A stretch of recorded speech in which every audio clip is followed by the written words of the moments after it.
Affiliate gurus are lying to you. In this video, I'm going to break down why the dream they're selling you probably isn't real. And I'm going to share 5 specific red flags to watch out for when you're considering a mentor or affiliate marketing course.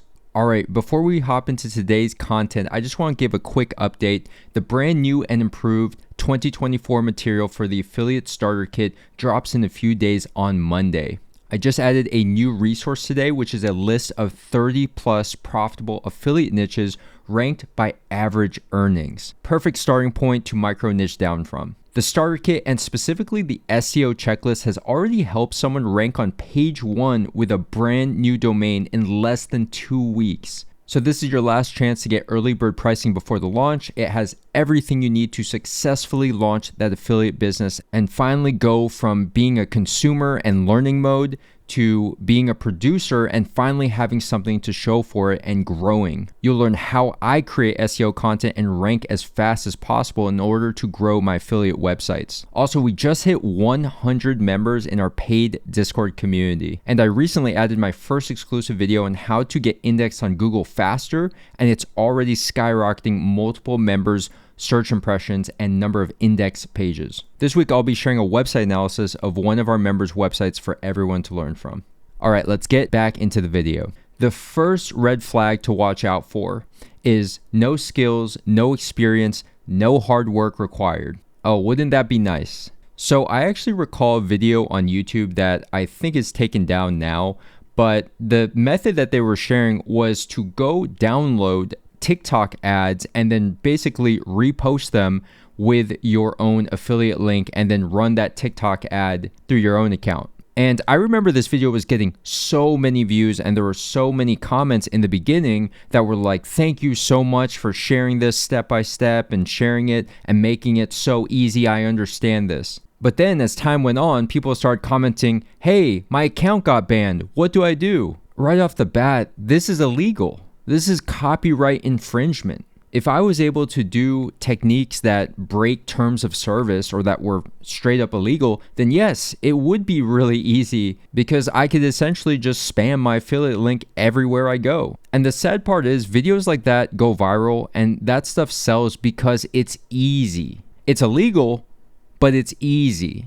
The truth is, building a business, any business, doesn't matter if it's just affiliate marketing, but building a business is hard. Now, on the plus side, business is iterative. So what this means is we all suck in the beginning. Just focus on improving each and every time you publish a new piece of content, whether that's a blog post or a YouTube video.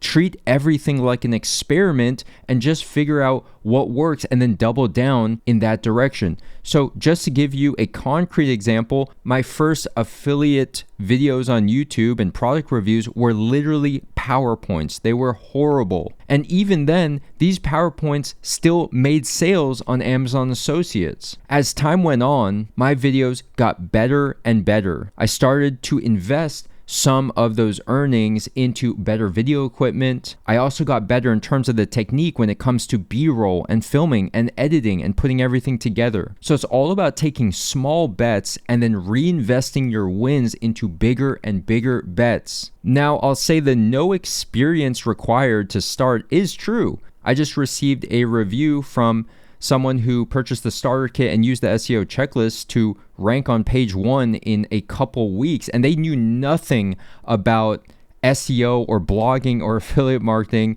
2 months ago. So the way to get results quickly, if you don't have experience, you're still going to need skills, you're still going to need to work hard, but you leverage someone else's experience. If someone else has been in an industry for 10 years and you simply leverage all of their hard learnings over those 10 years, lots of mistakes, lots of optimizations, then you can get results quickly if you implement it. All right, red flag number 2. If the main objective of the course is to continuously upsell you into higher and higher ticket courses or masterminds, or to get you to sell the course as the main form of affiliate marketing. This is a pyramid scheme disguised as affiliate marketing with the label. So these typically start with a really low ticket tripwire offer. This is usually less than $10.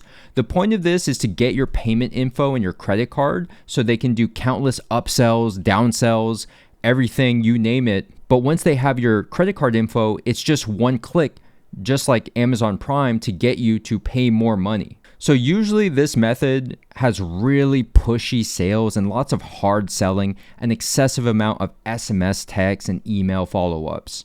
And yeah, when you dig deep into the reviews or into information about these types of programs, usually the main way that people are making money is reselling a really expensive $2,000, $3,000, $4,000 course and then making $500 to $1,000 on every affiliate sale of that course. I'm not against having a referral program for a course. I actually have one for mine as well. But the main method that I teach in my program is how to build your own business, how to get your own affiliate sales in your own niche. I just wouldn't feel good if the way that people were making money was building up my brand even further. I teach people how to fish for themselves. All right, red flag number 3. Just post 2 to 3 Instagram reels or TikToks every day and make thousands of dollars. So usually this is tied with the red flag number 2, which is typically just selling another person's course. And I really don't see this as anything more than network marketing or MLM. The affiliate marketing that I teach is working with billion-dollar household brands, not peddling other people's courses. Also, Instagram is one of the worst platforms to build an affiliate business. It lacks the purchase intent and the search intent of the top 2 search engines in the world, Google and YouTube. That's why I focus on those platforms, because you're getting people who are already interested in what you have to sell. That is the closest a person gets to making a purchase, is when they're in that research phase. They've already heard of these brands or they're learning, and you're basically the last stop before they finally make a decision. Red flag number 4.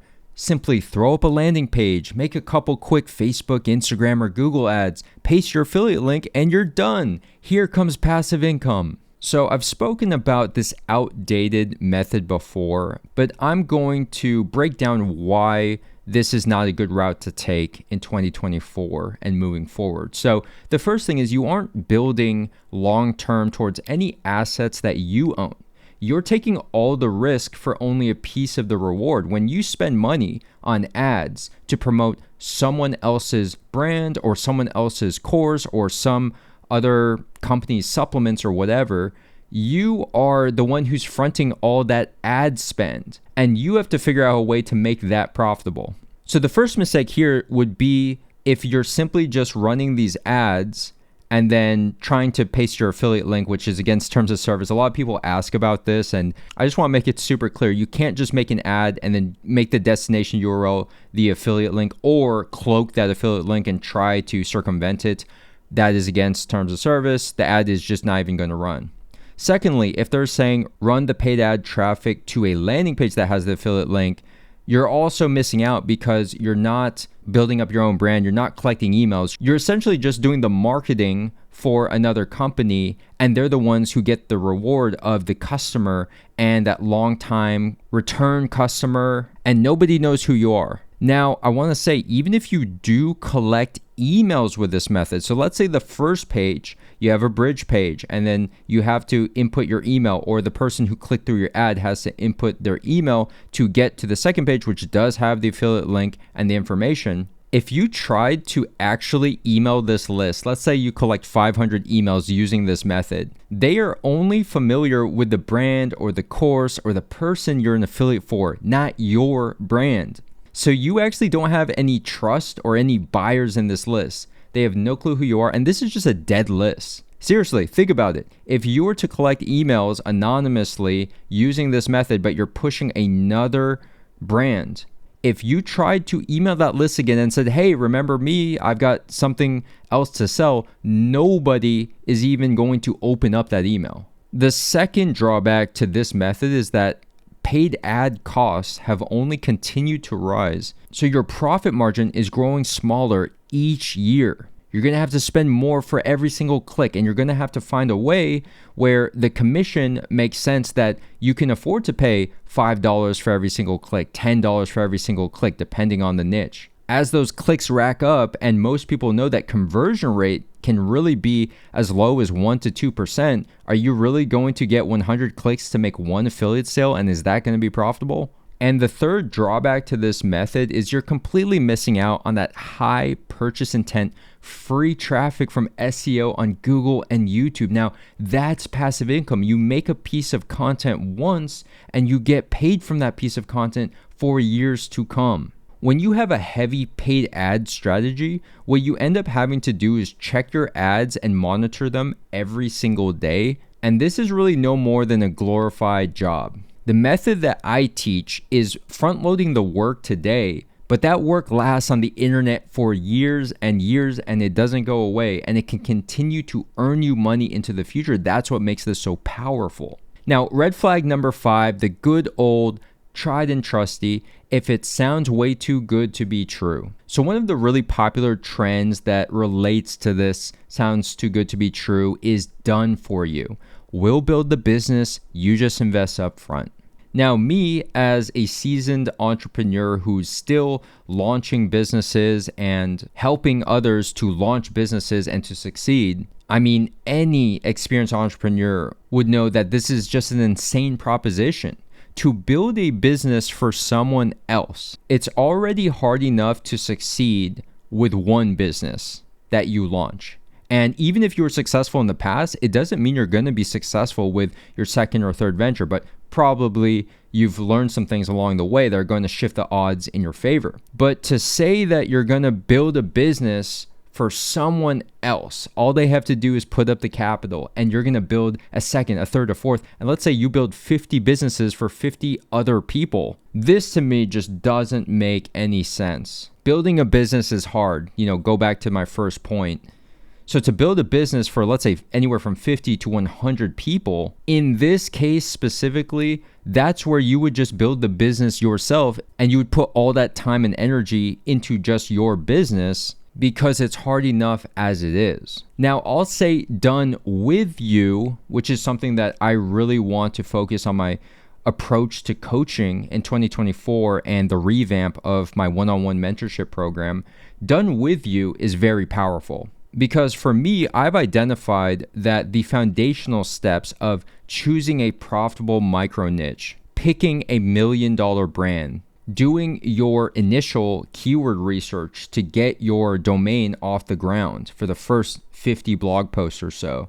And lastly, the content you create, whether it's the SEO content with your blog post, whether it's a YouTube video. My learnings from the past 5 years of mentoring is that I need to be there to approve and to overlook these decisions in the beginning. Although I've always taught each of these steps in my mentorship programs and courses, the problem is there's still a gap between beginners making the correct decision. Let's say they have a list of 3 to 5 niches to choose from. And the thing that I've only learned recently with doing tons of research, first is that the riches are in the micro niches. So before, I already had a really strong grasp of what are the profitable niches, what are the evergreen niches. So when a beginner or a student would come to me and say, hey, I'm thinking of doing a travel blog, I would know those are very profitable. So I'd say, cool, you're good to go. But now I realize that these $1 million blogs and the ones that truly succeed are micro niching down. They're not doing these super broad niches like travel. So that is something that I want to have a hand in helping my students to make the right choice from day one. And that includes choosing the right niche out of a list of 3 to 5, choosing the right brand name. They might come to me with a dozen domain names that are available, and usually out of that list there's probably 1 or 2 that are clear winners. And the keyword research is still one problem that I'm trying to come up with a solution to, and unfortunately I think the solution might be having to do the keyword research as a service for my students in the version 2.0 of the mentorship program, just because the keyword research is either you go cheap and you try and do it for free, and yes, you could still get some results there, but realistically, the expensive SEO software using Ahrefs and then having someone experienced to go into Ahrefs and to curate a list of really good opportunities for a domain that has 0 domain rating, it's brand new. There's just too much of a gap there, so still have to explore some solutions. And then lastly, just looking at your content, I've created the SEO checklist as a simple step-by-step of have every single one of these elements, and it seems to be working so far, at least for people who've gotten access to it early and they're already ranking page 1 in just a couple weeks. So there is some validation there, and I want to continue to work on improving that. And then the last really important factor for growing faster is having real-time feedback from your data, like looking at the data in Google Search Console. But if you could have an expert jump into your website, give an analysis, look at your Google Search Console, they could probably spot a ton of opportunities and improvements to grow even faster. And that actually happened with one of our members. Well, I've seen incredible growth from students and people who even took part in the September challenge because we worked together to give feedback, and they were able to skyrocket their website's traffic after implementing that feedback. All right, so that wraps up the 5 red flags to watch out for. These are things that I've learned through conversations with beginners, with students, with prospective students, and I'm just kind of shocked at the landscape of things coming back into creating content and teaching. Been away for the last couple of years working on some personal projects. You know, affiliate marketing really is a beautiful business model, and it's something that completely changed my life, and it's so great. But a lot of what I see these days is really just MLM. It's network marketing that's disguised as affiliate marketing. And that's just something that doesn't jive with me. It's just something that is against my values and principles. So I hope that this helps you to be a little bit more aware. If people are trying to sell you on something, just watch out for these red flags. Again, if it just sounds too good to be true, it probably is. On the flip side, if you want to build a real, durable online business, not using any of these tactics, the starter kit launches in a few days, last chance for early bird pricing. You can join our private paid Discord community where you can be surrounded by like-minded people who are all growing together, sharing actual tactical information that's helping people grow faster. And last but not least, I am working on my new one-on-one mentorship program, which is going to include a lot of done with you in order to address all of the biggest obstacles that newbies are running into when they are launching their affiliate business. So I hope you enjoyed this week's episode, and I'm looking forward to seeing you on the next one.